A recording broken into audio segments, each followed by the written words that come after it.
Good day, audience. I'm Jack Existential. This year has undoubtedly been the year of Superman. Yet another Superman reboot has been released in theaters over the summer, and today I thought it's worth noting the origin of Superman as a literal allegory for Jewish identity. And I also want to talk about why that's been severely misunderstood this year, starting this year. Now, it's been said a lot in the media that the new Superman movie is a commentary on the war with Palestine, the war between Israel and Palestine, and that the movie is anti-Israel, pro-Palestine. And the director himself tries to distance that claim by just simply saying it's not about the Middle East, but it's an immigrant story. Now, the Superman story is an immigrant story, but more importantly than that, it is a Jewish story. Superman is about being Jewish. It's a Jewish identity tale. Now, James Gunn's Superman has ignited an online debate over whether or not its story is intentionally reflecting the Israel-Palestine conflict. In the movie, Nicholas Holt's villainous Lex Luthor has started a foreign war between two fictional countries. Superman is thrust into the global conflict where he stops the fictitious nation of Bavaria, and the aggressor nation from attacking its much smaller and less abled nation, Duranpur. So ever since Superman opened to a solid global box office, there's been more commentary and more notice that the Boravia-Jahanpur conflict is equated to the real-life Israel-Palestine war, or refuting that the film's intention, Hassan Piker, the left-wing political commentator who has a massive following as a Twitch streamer, posted a viral YouTube video explaining how Superman exposed Israel.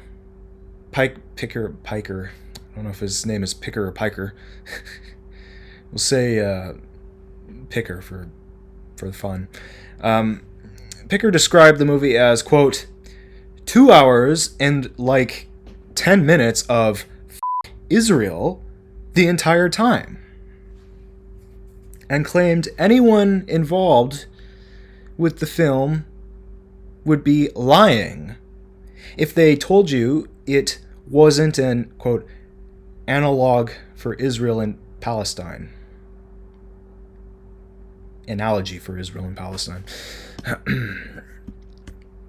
Picker was responding in part to another YouTube video posted by Ben Shapiro, who proclaimed only those with, quote, left-wing brain would attempt to view Superman as a commentary on the Israel-Palestine conflict. Shapiro said the movie, quote, does not match up to the facts of the real-life war in Gaza, nor does it have a political agenda. Amidst all of the debates, countless articles have dropped up online with headlines asking various questions such as, is the new Superman movie anti-Israel? Is the new Superman movie about the Israel-Hamas war? And as reported by Variety, pro-Palestinian activists and influencers are hailing the film on social media for what they see as an overt rebuke for Israel in the wake of its deadly military campaign in Gaza. However, the timeline might not align with Israel as a stand-in for Bavaria. Gunn turned in his script in May 2023, months before the current Israel-Gaza conflict escalated. So for what it's worth, Gunn addressed the matter before Superman ever opened in theaters. A few days before release, writer-director told the London Times, quote, when I wrote this, the Middle Eastern conflict wasn't happening, so I tried to do things So I tried to do little things to move it away from that, but it doesn't have anything to do with the Middle East. It's an invasion by a much more powerful country run by a despot, into a country that's problematic in terms of its political history, but has totally no defense against the other country. It really is fictional. But even Gunn's point of view on the movie has not calmed down the ongoing debate online, which are sure to escalate the film's box office run continues. So, the superhero film became a national talking point pre-release after Gunn called Superman an immigrant. The comment sparked conservative backlash, with Fox News branding the movie as super woke. When the movie had its LA premiere, James Gunn was defended by his brother Sean, who told Variety, quote, "Yes, Superman is an immigrant, and yes, the people that we support in this country are immigrants, and if you don't like that, you're not American. People who say no to immigrants are against the American way." Former Superman actor Dean Cain told TMZ that Gunn made a mistake going on record with the quote.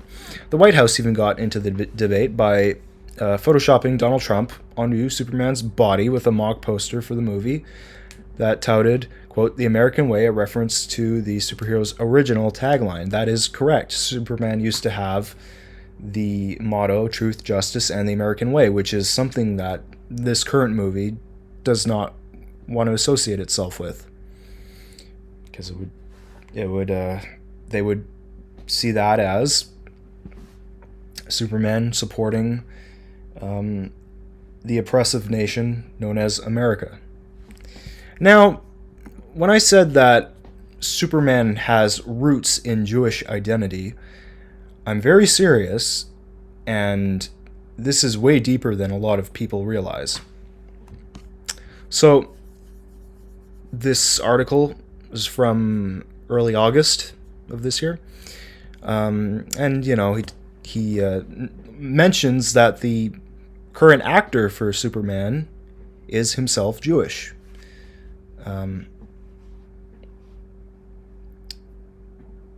The Jewish press covered it extensively, as did several mainstream outlets like Rolling Stone and CNN. They wondered how Jewish Corn Sweat was per his paternally Jewish heritage, with strong ties to a Reform shul who married a Catholic in a ceremony co-officiated by a rabbi and spoke at a Jewish pride event. Whether that matters, and whatever that matters to the film, it's probably, inconsequential, but nevertheless, it's an extra parallel too, which is kind of interesting. Superman is Jewish. Not the one on the page. He's an alien from the planet Krypton who was raised in Kansas. He's canonically Christian, usually depicted as a non-practicing Methodist or Protestant. The one in the real world, he's a Jewish character. Created by two Jewish teenagers, Jerry Siegel and Joe Shuster, who were themselves the sons of immigrants from Eastern Europe, Superman was the very first superhero, the archetype, the urtext. He's where superhero tropes like capes and tights and briefs worn as the outer layer, that's where it comes from. He's also the point of source for themes like secret identities and the tireless pursuit of truth, justice, and the American way. This arguably makes the superhero genre a Jewish creation too. So, these origins, as well as the comic book industry's heavily Jewish history, and modern-day questions of Jewish representation, not only that, but Stan Lee was of Jewish heritage, because his original name was Stanley Lieberman.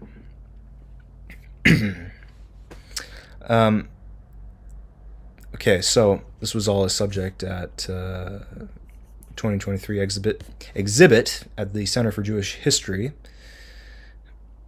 as well as 2 conventions. Right? So, this has really been looked into. So, David Corenswet's Jewish identity may not be important to the film, the newest Superman film, but the attention, as it is, has gotten, shows a lot of meaningfulness, and Superman being played for the first time by a Jewish actor in 87 years is a homecoming of sorts, as this author feels, because this author is a Jewish columnist, and his work focuses on the intersection of comic books and Jewish culture. There you go. That's cool. More interestingly, however, and less touched upon, is whether Superman's Jewishness is reflected in the new film, or in the previous films for that matter.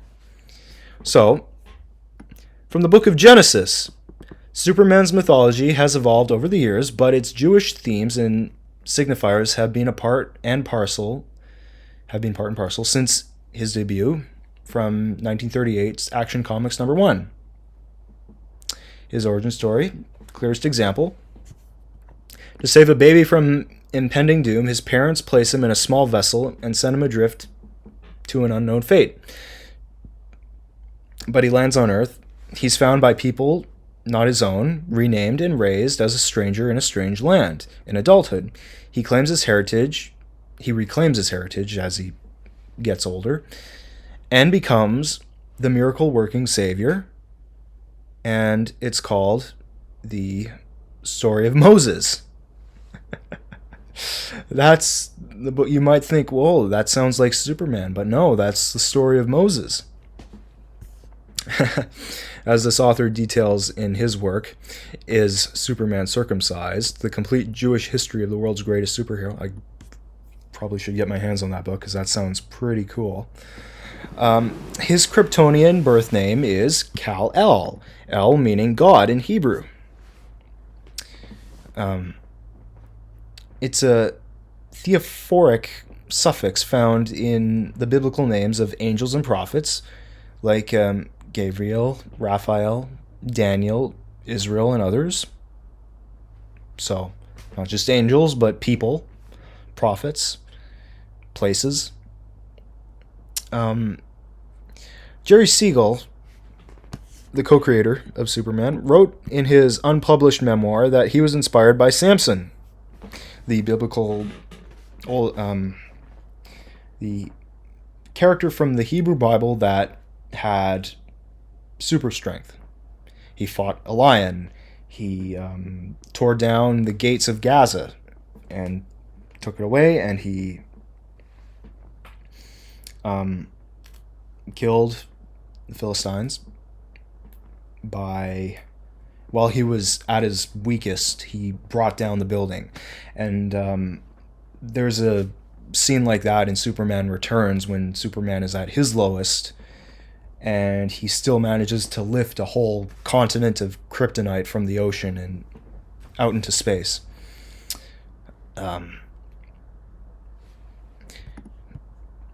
He's also inspired by the biblical judge. Okay, so he's inspired by Samson and the Golem of Prague, an indestructible champion of the oppressed. Prague. Not Czech Prague, the Golem of Prague. Okay, so Siegel and Schuster both also acknowledged in interviews that Clark Kent, Superman's alter ego, was largely autobiographical. These two guys were lowly teenagers from the Midwest. They had big dreams of being writers and reaping the rewards of a great idea they had. So, naturally, they think to themselves, well, a guy who can leap tall buildings in a single bound, who's faster than a locomotive, is not going to really fit in day to day. You know, at his day job, he's not going to fit in. So He needs a secret identity. He needs to blend in when he's not leaping over tall buildings. And eventually it was changed to, oh, he can fly. And instead of the locomotive, he was faster than a speeding bullet. So his power set became more and more epic, and it only made sense that Superman's alter ego had to be more and more mundane to survive. And this is really, really a commonality with the Jewish diaspora. Because keep in mind, when Superman was created in 1938, the state of Israel was 10 years away from being founded. So it's very much a Jewish story of identity in exile. That's Superman. And especially Clark Kent. So these two guys, these two young men, were bespectacled, nebbishy, neurotic, and painfully aware of their otherness. You know, not only were they Jewish in America at a time when that wasn't really well liked or understood, they were nerds. You know, they were into pulp magazines, comics. They liked to draw, write stories. You know, they were dreamers, and you know, how could you get more disgusting to, you know, all American peers? So he's also an Clark Kent was their reality. Superman was these guys' dream. So Clark Kent is an exaggeration of Jewish stereotypes, and they begrudgingly fit, you know. So yeah, Superman was their wish fulfillment. And so then Superman can be read as a story of an immigrant who comes over from the old world, anglicizes his Hebraic name, and interacts freely with humans through a disguise because he looks enough like them. He's a Jew passing for a Gentile. That's been the case for thousands of years, 2,000 years at this point. He wears a supersuit, the ethnic garb sent with him from Krypton under his clothes, like a talit. And he can change identities on a whim, both personal and racial. Clark to Superman and human to alien. He's the ultimate assimilation / assertion fantasy. Now, the Kryptonian identity of Superman is a literal allegory for Jewish identity and Jewish heritage. You're a stranger in a strange land. How can anybody understand such an otherworldly heritage? You know? Like, ancient Israel is as otherworldly as you can get. It's unlike so many other cultures that if you have ancient roots in there, if your whole family line is from those ancient roots, and you're the first generation to grow up in,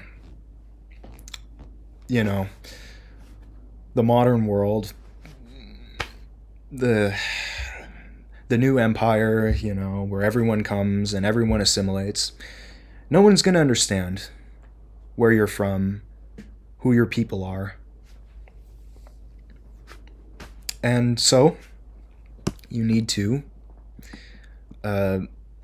change for the sake of survival, for the sake of your loved ones, and so that nobody you love or are close to will get hurt if the secret comes out of who you are.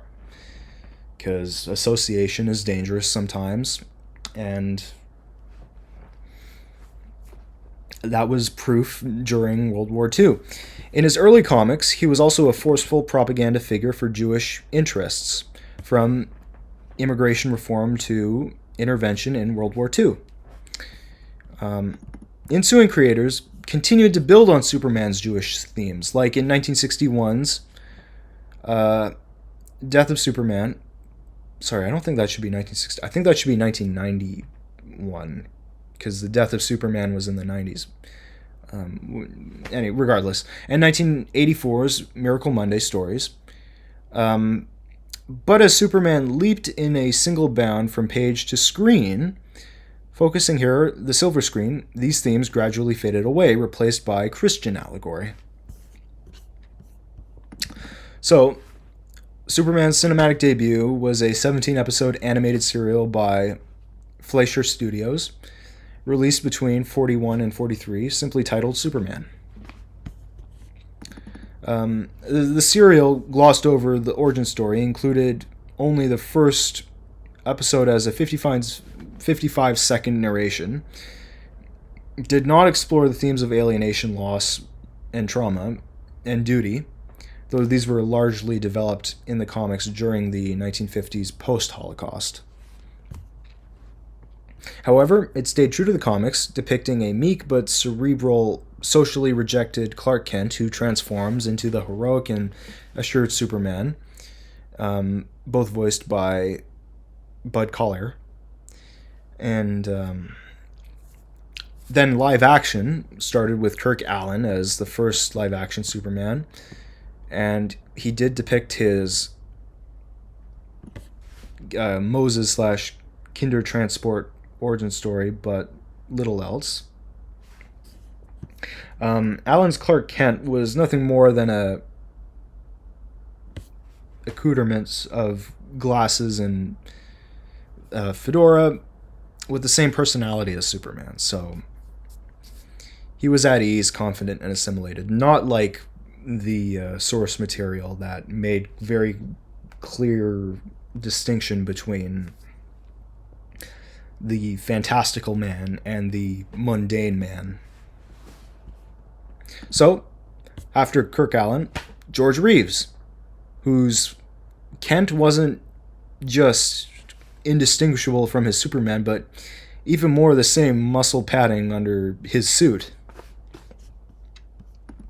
So, George Reeves played the role in the 1951 Lippert Pictures film Superman and the Mole Men, which would serve as the launching pad for the famed TV series, though there's a little more about his performance that can be said to be Jewish coded.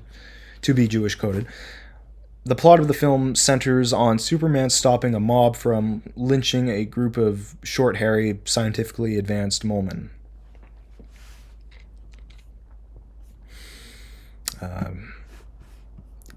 Now we're going to move on to the sort of meandering away from a Jewish equivocation to Superman to a more Christian equivocation of Superman. Superman the movie, starring Christopher Reeve, marks both what is arguably the high point of Jewish themes in Man of Steel's cinematic overture and the beginning of his transformation into a Christ-like figure. The film portrays a poignant detail: the harrowing destruction of Krypton, young Clark's struggle to fit in Smallville, and a Shlemiel Schlemazil Kent in Metropolis, who's truer to the original comic Clark Kent. And it's more truer than any version that had come before, because previously Clark Kent was this all-American tough guy, rugged, and he just needed to change into the tights to complete his whole persona.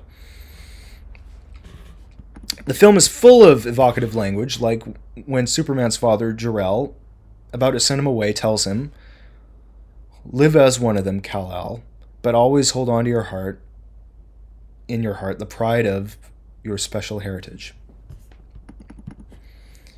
So it's the wish of every parent whose immigrant child is embedded in a new culture to see them integrate and thrive, but also preserve the identity and traditions of their heritage. Much like the unprecedented success the Jews found in the US during the 20th century. Superman succeeds because his two cultures are compatible, and because he can fit between them. More poignantly, when Clark turns 18, he leaves Kansas and crosses the North Pole to find his destiny. What he encounters is the Fortress of Solitude and Jor-El's hologram in the form of the ice crystals. So his father appears to him in a bright apparition, and he calls him by his true name, his true name of birth. And then he will send him back into the world as the mighty savior. So this true is the story of Moses when he was 18 or 19, though exegetically debated. Moses leaves Egypt and crosses the Sinai Desert into Midian, where at Mount Horeb he encounters the burning bush. God manifests out of the fire and appoints him to return and save his people, empowered with signs and wonders. The bush and the ice hologram speeches are even similar, like in the movie. I am Jor-El, your father. They can be a great people, Kal-El. They wish to be. They only lack the light to show them the way. For this reason, above all, their capacity for good, I have sent them you, my only son. And in Exodus, I am the God of your father. I have surely seen the affliction of my people. I have come down to deliver them. Come now, and I will send you, that you may bring my people, the sons of Israel. According to the Midrash, God also spoke to Moses in the voice of his birth father, in order not to frighten him, further cementing the analogy, though that's not explicitly written in the Bible, at least certainly not in the Christian publications of the Old Testament. This chapter in Superman's life was first introduced in the film, but has since been folded into the comics canon and become an integral part of the mythology. And then some Christological events and elements, beginning with the luminous Jor-El, like God in medieval and Renaissance art, telling his child, quote, the son becomes the father and the father the son, and I have sent them you, my only son. It's a paradigm shift into Superman's lore, changing him from a baby and to a young man raised by parents that look like him but aren't part of his same species. And he goes out to look for his identity and comes back knowing his identity, embracing his true heritage, and showing the world that there is a better way, a way of truth and justice. So this goes on a bit about General Zod and the kind of satanic figure he represents, and truth, justice, and the Judeo-Christian way. And what this article said before is that Superman is of two cultures that are compatible.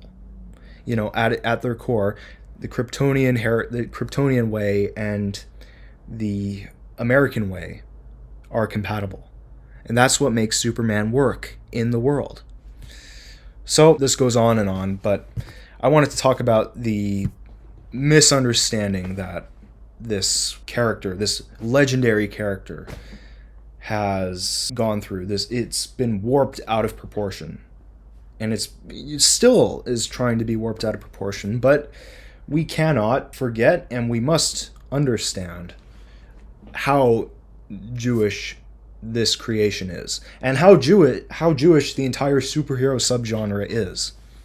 It's one of the greatest literary devices of all time in our modern sense. It's our modern mythology. It's what we all latch onto and know at the very least. We know these characters exist, and we should know who created them and why.